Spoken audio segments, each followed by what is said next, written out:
بس یار خاموش ہو جاؤ، خاموش ہو جاؤ۔ اب آخری چیز جو میں آپ سے کہنا چاہتا ہوں وہ یہ کہ اس قوم اور ملک کی جو ترقی کے امکان ہیں وہ اتنے کشادہ اور اتنے وسیع ہیں کہ آپ جتنی دوڑ لیں اللہ تعالیٰ آپ کو اتنی زیادہ ترقی دے، لیکن اس کی ایک شرط ہے، اور وہ شرط یہ ہے کہ یہ جو ملک حاصل کیا ہے یہ اللہ کے نام کے اور اللہ کے رسول کے تعلیمات کے لیے حاصل کیا تھا، تاکہ یہاں کے رہنے والے اپنی زندگیاں اسلامی اقدار کے مطابق بسر کر سکیں۔ ہم نے گزشتہ 40 سال کے اندر اس چیز کی طرف کوئی خاص توجہ نہیں دی۔ گزشتہ 10 سالوں سے یہ مولانا اکرم جیسے علماء کرام اور یہاں کے اکابرین جنرل مجید ملک صاحب، راجہ افسر میں جو صفدر صاحب کی عنایات ہیں کہ ہم گزشتہ 10 سال سے کچھ تھوڑی سی اسلامی اقدار کی طرف توجہ دلانے کے اندر کامیاب ہو سکے۔ اسلام کا نام یہ نہیں ہے کہ آپ یہاں دیکھیں کہ کتنا زور کا نعرہ مار سکتے، لیکن اسلام کی اقدار یہ ہونی چاہیے کہ جو اللہ تعالیٰ کو ماننے والا ہے اور جو اللہ تعالیٰ کا نام لینے والا ہے، جو رسول کا شدائی ہے، جس کے دل کے اندر حب رسول ہے، جس وقت وہ نعرہ لگائے تو زمین پھٹ جائے۔ لہذا اس مقام تک پہنچنے کے لیے ضروری ہے کہ آپ اللہ تعالیٰ کے احکامات کو پوری طرح پابندی کریں۔ اللہ تعالیٰ نے مسلمان کے اوپر 5 وقت کی نماز فرض کی ہے، رمضان کے مہینے کے روزے فرض کیے ہیں، زکوٰۃ فرض کی ہے، اور اس کے علاوہ اسلامی اقدار کے اندر یہ ضروری ہے کہ بھائی اپنے بھائی کی خدمت کرے، پڑوسی اپنے ساتھ والے کو دیکھے کہ آیا اس نے 2 وقت کی روزی اس کو میسر ہوئی یا نہیں ہوئی، بیمار کی تعمیرداری کی ہے آپ نے نہیں کی ہے، آپ نے اپنی بہنوں بچیوں کو وہ تعلیم دی ہے یا نہیں دی ہے جس کے ذریعے سے وہ آئندہ آنے والے معاشرے کی بنیاد رکھ سکے، کیا آپ نے اپنی 24 گھنٹے کی زندگی کے اندر اللہ تعالیٰ کے لیے کیا کام کیا؟ اگر آپ اپنے دل سے یہ پوچھیں گے اور اگر جواب مثبت میں نکلے گا تو آپ مسلمان ہیں، اگر جواب نفی میں ملے گا تو اس میں لازمی بات ہے کہ ہمیں اور اس کے لیے کچھ اقدام کرنے ہوں گے۔ دعا کیجئے کہ اللہ تعالیٰ ہمیں صحیح معنوں میں مسلمان بنانے کی توفیق عطا فرمائے۔ اللہ تعالیٰ ہمیں صحیح معنوں میں ایک منٹ اللہ تعالیٰ ہمیں صحیح معنوں میں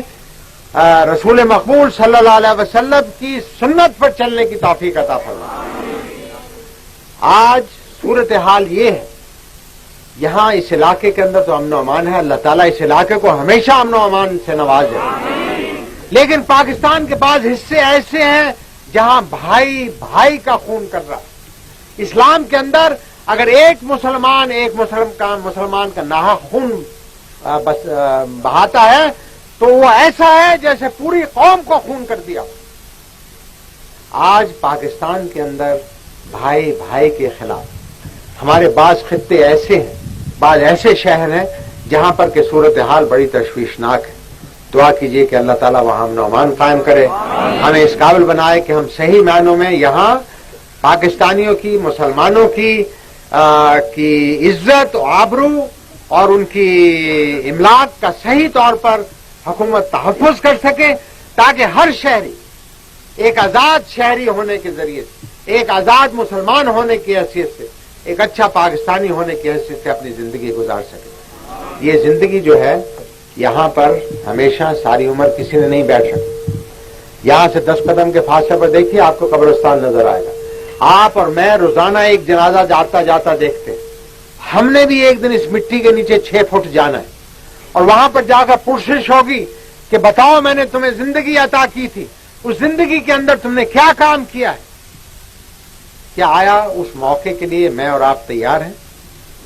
اگر تیار ہیں تو پھر ہمیں اپنے آپ کو خوش قسمت سمجھنا چاہیے۔ اگر تیار نہیں ہے، کیونکہ موت کا وقت معین نہیں ہے، اگر اللہ تعالیٰ زندگی عطا فرمائے تو اس کا صحیح فائدہ اٹھا کر قوم اور ملک کی خدمت کرنی چاہیے، اسلام کی خدمت کرنی چاہیے، اپنے بچوں کی، اپنے عزیز و اقارب کی خدمت کرنی چاہیے، تاکہ ہم آئندہ کے لیے ایک ایسا معاشرہ چھوڑ کے جائیں جو کہ صحیح معنوں میں اسلامی اقدار پر مبتنی۔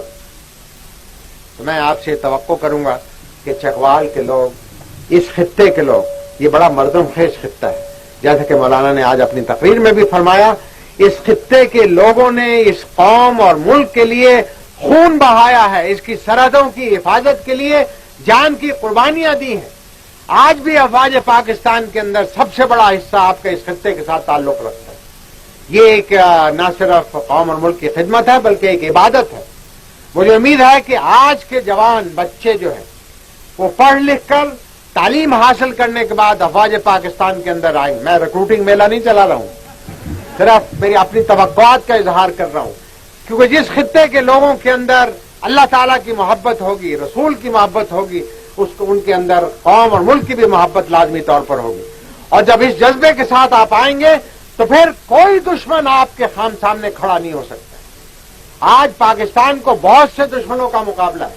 اندرون ملک بھی اور بیرون ملک بھی۔ یہ ہم اسی حالت میں اس سے نجات حاصل کر سکتے ہیں جب ہم میں اتحاد ہو، اتفاق ہو، اللہ کی رسی کو مضبوطی کے ساتھ پکڑ کر اس کی راہ کے لیے چلنے کے لیے ہم ہمہ تما رہیں، تاکہ اللہ تعالیٰ ہمیں اس دنیا کے اندر بھی اور آخرت کے اندر بھی سرخرو فرمائے۔ ان الفاظ کے ساتھ میں آپ حضرات کا مشکور ہوں کہ آپ نے بڑی خاموشی کے ساتھ، ذرا یار خاموش ہو جائے، ایک منٹ کریں یار، سلوٹ میں نہیں، مجھے بہت سے سلوٹ میں